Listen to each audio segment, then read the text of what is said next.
Hi, this is Stephanie Miller from The Stephanie Miller Show. Please enjoy this exclusive clip from my show on Political Voices Network. In the gobbledygook that he said the other day was talking about Tulsi Gabbard and RFK Jr. and how much he loves the Kennedys and that RFK is the best of the Kennedys and all of that stuff. You said this, dear Politico, Tulsi Gabbard casts no shadow. She also cannot see her reflection in mirrors. I like that portrayal. I mean, what the hell is Politico? I mean, I gave up on Politico, or as I like to call it in the blog, Tiger Beat on the Potomac, a long time ago. Yeah. But Tulsi Gabbard is casting a shadow.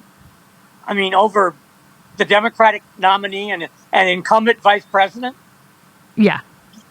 I mean, she's awful. And as Chris used to always say, not you, Tulsi. Not you, Tulsi. Hashtag not you, Tulsi.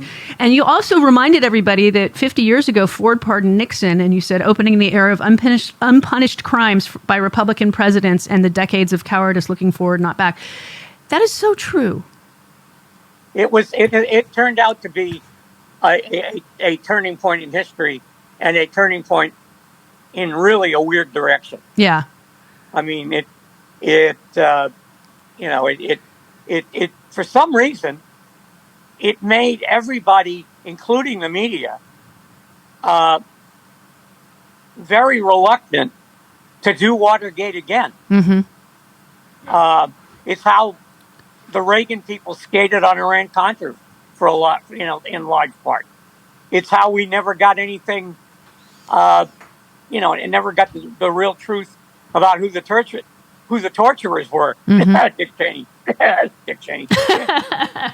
And it's why we never got any bankers in jail. Yeah.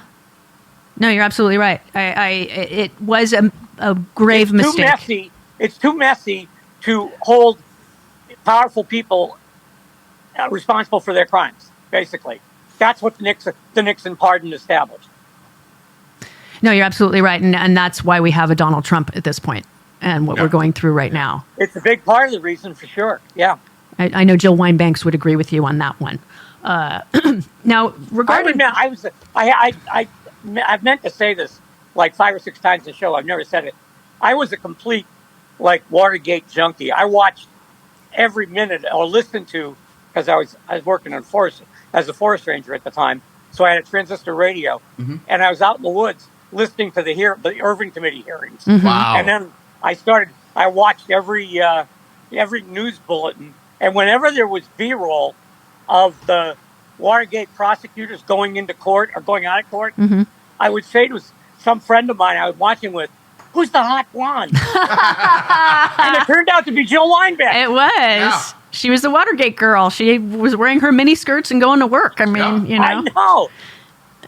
I thought to myself, Ben Veniste is a hell of a lawyer, and Archibald Cox is a great guy, but blah blah blah blah. And she's a great lawyer too. And she's a great lawyer as well, sir. Yes, and she's a great lawyer and a great TV analyst, and altogether fulfilled human being, but a wonderful woman. Yeah. Oh yeah, no, I saw the pic. I read her book, and she has a lot of those photographs in the book, obviously, and yeah. And she's such a warm person in person. She's lovely. Yeah. She's lovely. Yeah. She's lovely. I don't think any of them did any interviews back then. No.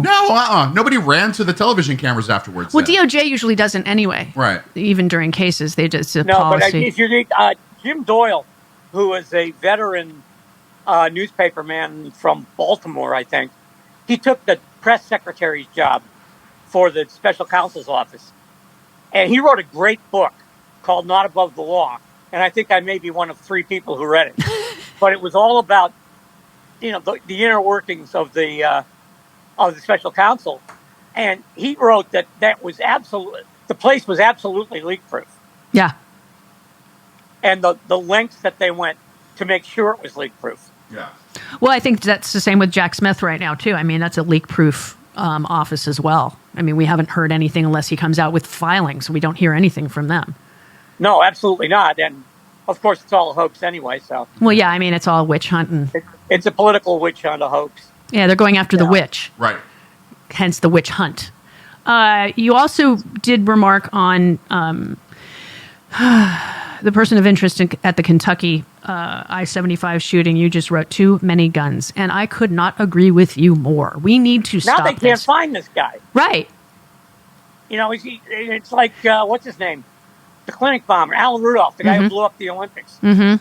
You know, he was on the lam for like 3 years. Yeah. You telling me he didn't have any help? Was that Eric Rudolph? I think it was Eric Rudolph. Yes, I think Yeah. you're Eric correct. Rudolph. Yes, that's Alan Rudolph's the director. Right. Exactly. it. Different Rudolphs. Yeah. Yes, he did Welcome to L.A. and a couple of others. No, I mean, it's just, it's insane that literally right after the Georgia debacle, now people just driving on the highway can't drive safely because somebody's going to shoot up the highway now. And it's too many guns. You're absolutely right. I cannot agree with you more if I tried. No, I mean, it's at this point, everybody looks like a fool, including those of us who understand that the problem is too many guns and can't do anything about it. We're trying. I mean, all we can do is vote the right people in office and get better legislation passed again. I mean, that's all we can do. And expand the Supreme Court. Yes, please. Yes. We need at least 13 people on that court because this court has legalized bribery recently. And yeah, well, they legalized bribery in Citizens United. Right. That's, demolished the Voting Rights Act, overturned the power of federal regulators to regulate just about anything. Yep.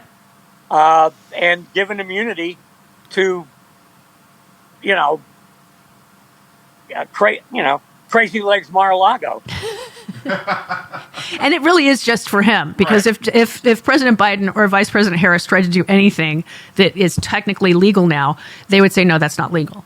I wish Biden would just try it. Me too. Just anything. For the hell of it. I mean, he has absolutely nothing to lose. Right.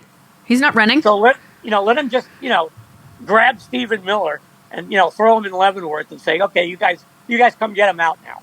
Right. No, I wish he would do something like that, and maybe he will towards the end of the year when he really has less Fs to give. Yeah. Because right now, technically, legally, he can do whatever he wants. Technically. Pretty much, yeah, as long as he can make it an official act. Right. I'm officially, he can just expand the court as far as I'm concerned. Hey. No, I can't do Why that. not? Why not?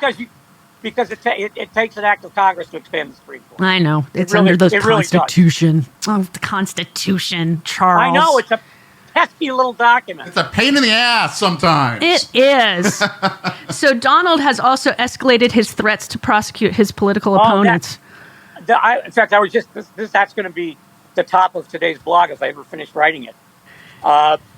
He turned everything into a farce this weekend. Yeah. Between, the bloody story of rounding up the immigrants to this tweet about rounding up, people who work in elections and, retired librarian ladies who work at the polls. I mean, he's just out and out fascist now. Yeah. He's not hiding it.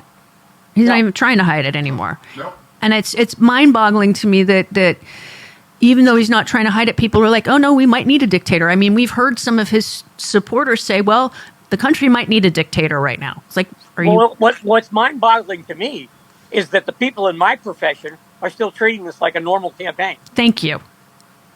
I mean, it's not a normal campaign. One guy is a senile fascist. Mm-hmm. Yeah. Whom we already know, lies like some people breathe. Yes. And is incompetent anyway. Right. So, I mean, and yet, you've got, all the stuff he said over the weekend should have been what we used to call above the fold newspapers. Mm-hmm. And it wasn't. I mean, it was just Donald saying crazy stuff again. Yeah. Yeah, they definitely are not holding him to the same standard they held President Biden to by any stretch of the imagination. No, they're not. They're not holding him to the same standard they're holding Kamala Harris to. True. Really? Yeah, I mean, she's supposed to be talking to the press constantly. Why? Yes, Why bother? But the Beltway cocktail press, not the actual press. Right. No, and she is talking to people. We all saw her the other day with that crowd in that spice shop, right? And she was hugging people and just having a lovely interaction with voters and those that might vote in the future. And, because kids can't vote yet. But I mean, just watching her be her around these people, and then people like Jesse Waters saying, oh, she doesn't want to be around people. And it's like, hi, dude, did you not just see that? Jesse Waters, who made his bones at Fox News, stalking people. Right. Exactly. When you talk about people who don't want to be around people. Yeah. I mean, his own mother is disappointed in him anyway. And good for his mother hates him, and his father disowned him. There you go. Well, that's what I heard. No, he actually had his mother call into his show not too long ago, and it was a very interesting conversation. She was like, now you can be a lot better than you. I'm very proud of you, and blah, blah, blah, blah, blah. But. And so she gave him a talking down, which was hilarious, and he aired it on his own show. So I'll give him that. Yeah. That's cute. Yeah. How do we know it's his real mother, though? That's a good point. There's no denying it, the vibes are really good right now. But vibes alone won't save our democracy. We need votes. At the Grassroots Democrats HQ, we know what it takes to win elections. Knocking doors, making calls, sending texts, and writing postcards. If we're going to elect Kamala Harris and Tim Walz and give them the Democratic Congress to pass their agenda, then we need to roll up our sleeves and talk to a record number of voters between now and November 5th. But let's be clear, we can't do it without you. So, are you ready to work? This is a fight for freedom and our future, and everything is at stake. Don't wake up on November 6th wishing you had done more. Join us. Go to grassrootsdems.org today to sign up to volunteer, and let's go win this thing.